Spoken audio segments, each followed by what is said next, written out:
Hey guys, welcome back. So today I'm doing a completely different video here on my channel, and I'm gonna try to start filming more healthy, like lifestyle sort of videos on my channel, just kind of sprinkle them here and there. But I have been getting some requests on my Instagram because I showed you guys this recipe one time. Josh and we showed you guys this recipe on my Insta stories, but this is one of my favorite meals to do. We started making this meal whenever I was doing Whole30, and I still continue to eat this. This is a great Whole30 or paleo based meal. You can totally switch out things with this and make it more for you and like the way that you eat. But this meal is so filling, so comforting. Like, it's such a comfort food type of meal. So if you would like to see Josh and I cook together, just keep on watching and I'm gonna go ahead and get into it.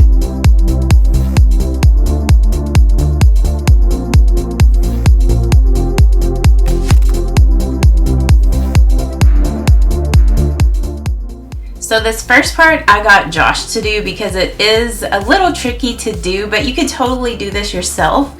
But you're just gonna take your spaghetti squash and just cut it in half. And then we use a little ice cream scoop to scoop out all the seeds and all like the guts in the spaghetti squash. So you just wanna do that.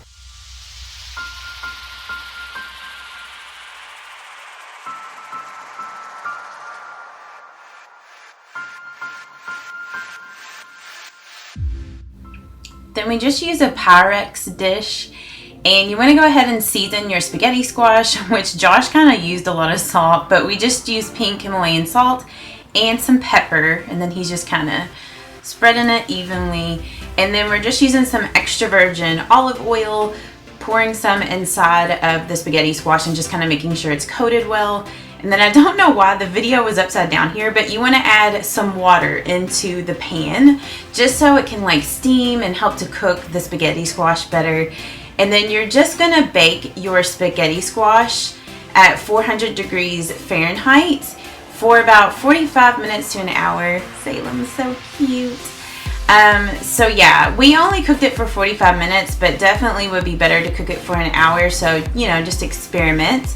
And now I'm just chopping up a clove of garlic and half of an onion, like a sweet onion. And I'm just using a food processor. So you just want to dice it up about like that. And now Josh is doing the meat part. I hate handling the meat, so I'll let him do that. But he's just kind of mixing it up, and then I'm adding in the onions and the garlic.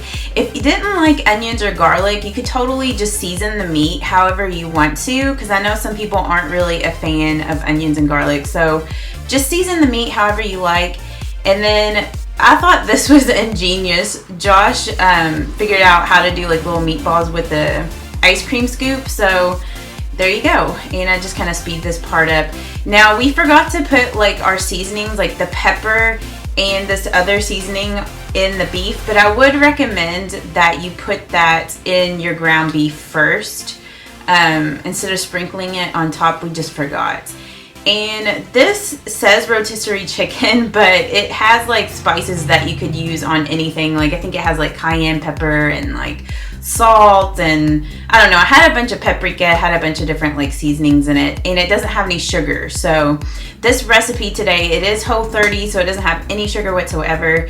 Now you just want to cook your meatballs like on the skillet, and I'm not for sure, I didn't really time this, but I think it took maybe about 8 minutes or so to like cook them.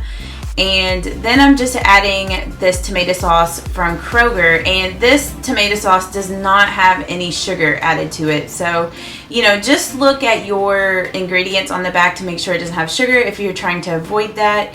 And then I just added some cut up yellow squash and zucchini. That's totally optional, but I just like it for extra crunch. And maybe if you were a vegetarian or a vegan, you could totally skip the meatballs and then just do the mushrooms and the zucchini and yellow squash, and this recipe would be just as good with that.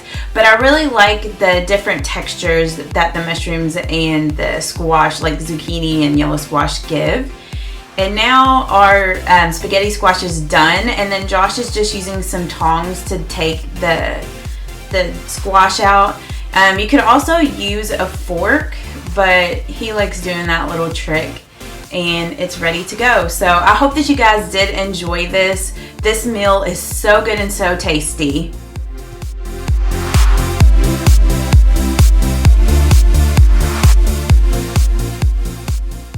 If you do try this, let me know down in the comments what you think about this meal, if it is tasty, if you like it or not.